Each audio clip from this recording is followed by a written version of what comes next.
O rio Nilo, berço da civilização, cortava o coração do antigo Egito. Suas águas eram a fonte de vida para uma terra árida, trazendo fertilidade e sustento para aqueles que viviam às suas margens. O Nilo era mais do que um rio, era uma artéria pulsante que alimentava a alma do Egito. Uma terra de faraós e pirâmides, deuses e deusas. Monumentos grandiosos erguiam-se em homenagem aos deuses, enquanto os faraós, considerados divindades na terra, governavam com mão de ferro. As pirâmides, com suas formas imponentes, guardavam os segredos de uma civilização avançada e misteriosa. Mas também era uma terra de opressão, onde os israelitas, o povo escolhido por Deus, labutavam sob o jugo da escravidão.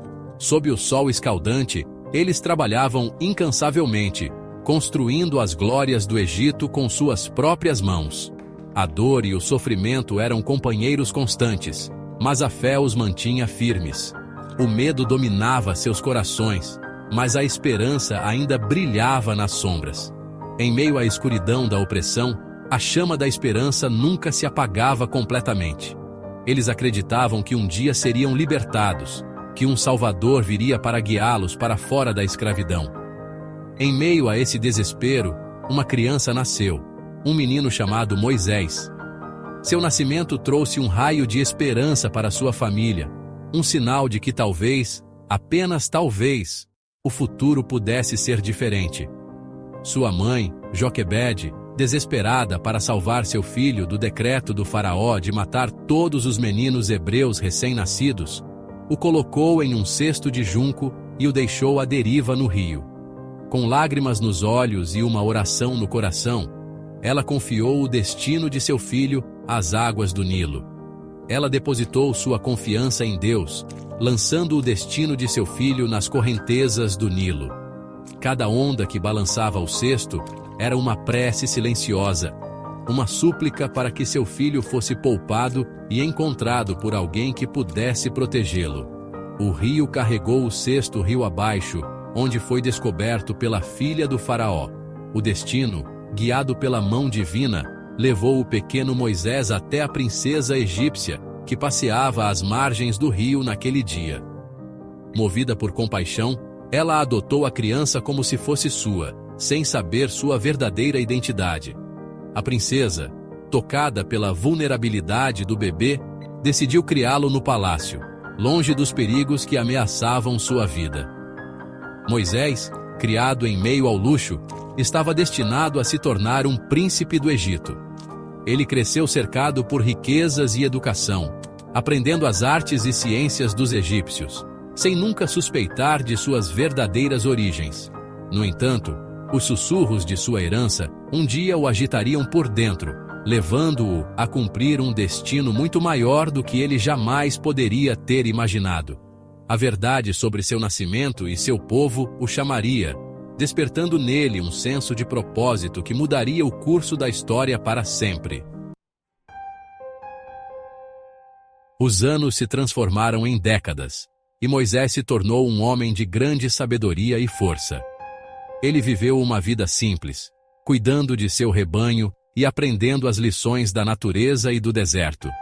Em um dia fatídico, enquanto cuidava de seu rebanho no deserto, ele se deparou com algo que mudaria para sempre o curso de sua vida. O sol estava alto no céu, e o calor era intenso. Moisés, com seu cajado na mão, guiava suas ovelhas por um terreno árido e rochoso. De repente, ele notou algo incomum à distância, uma sarça em chamas, mas que não era consumida pelo fogo. Ele se aproximou, intrigado e cauteloso, tentando entender o fenômeno. De dentro das chamas, uma voz ribombou, a voz de Deus, chamando Moisés pelo nome. Moisés, Moisés, a voz disse, e ele respondeu, aqui estou. Medo e admiração tomaram conta de Moisés enquanto ele estava diante da sarça ardente. Ele tirou suas sandálias, pois o lugar onde estava era sagrado.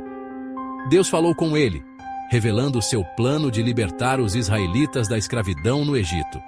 Moisés, escolhido como seu instrumento, deveria confrontar o faraó.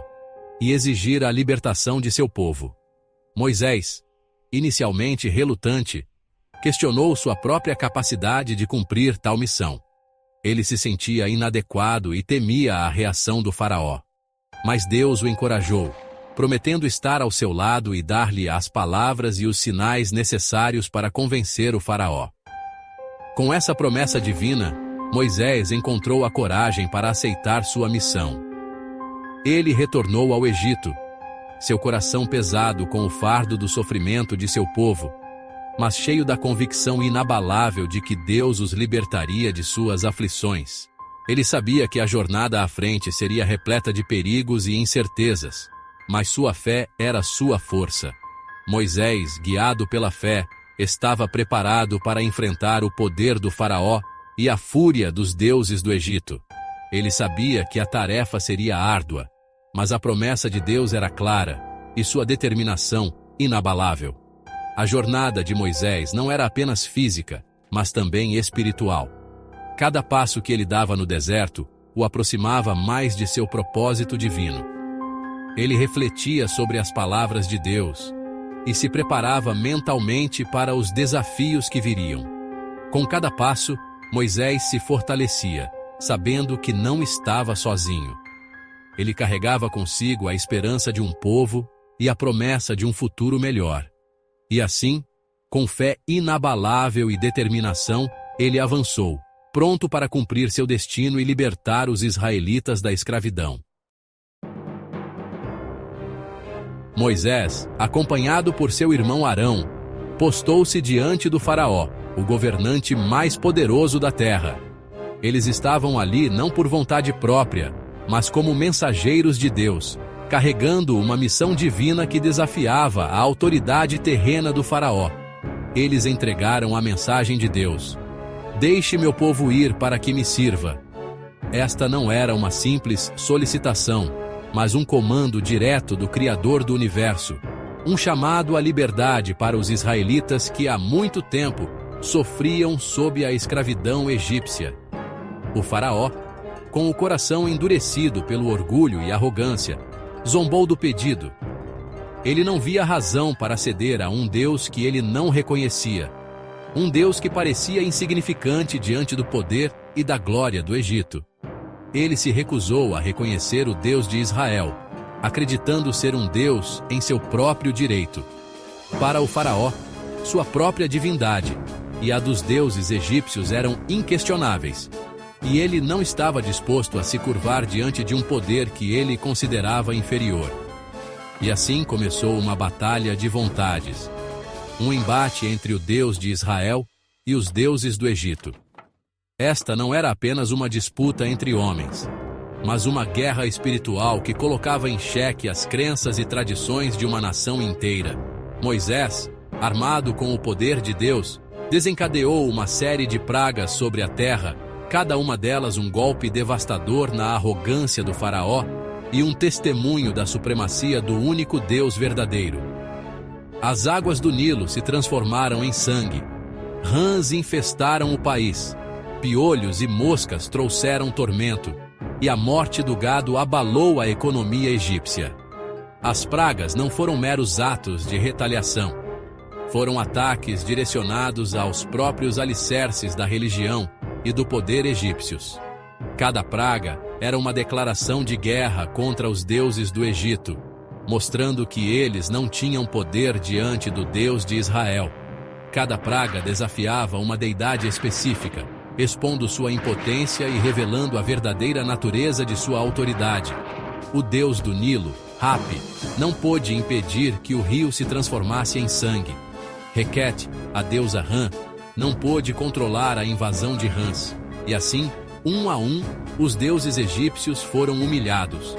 O Deus de Israel, o Deus de Abraão, Isaque e Jacó, estava demonstrando seu poder, provando sua soberania sobre toda a criação, até mesmo sobre os deuses do Egito. Esta era uma lição não apenas para o faraó, mas para todo o mundo, uma prova de que não há outro Deus além do Senhor, e que sua vontade prevalecerá sobre todas as coisas. A primeira praga atingiu o coração da vida egípcia, o rio Nilo. Esta poderosa via fluvial, adorada como um deus, a força vital da terra, se transformou em sangue. Os peixes morreram, o ar ficou impregnado de podridão, e os egípcios foram privados de sua principal fonte de água. Este foi um ataque direto a Hapi, o deus do Nilo, e a Cunum, o deus que controlava as cheias do rio. Seu suposto poder de sustentar e proteger o Egito foi exposto como uma farsa. O Nilo, seu rio sagrado, era agora uma fonte de morte e desespero. O faraó, embora abalado por essa demonstração de poder, permaneceu desafiador. Seu coração, endurecido pelo orgulho, se recusava a reconhecer o Deus de Israel. Ele se agarrava à sua crença no poder de seus próprios deuses, mesmo quando eles se mostravam impotentes para impedir o desastre que se desenrolava. As pragas eram um teste de fé, não apenas para o faraó, mas também para os israelitas. Eles confiariam no Deus de seus ancestrais, mesmo diante de toda a fúria do Egito?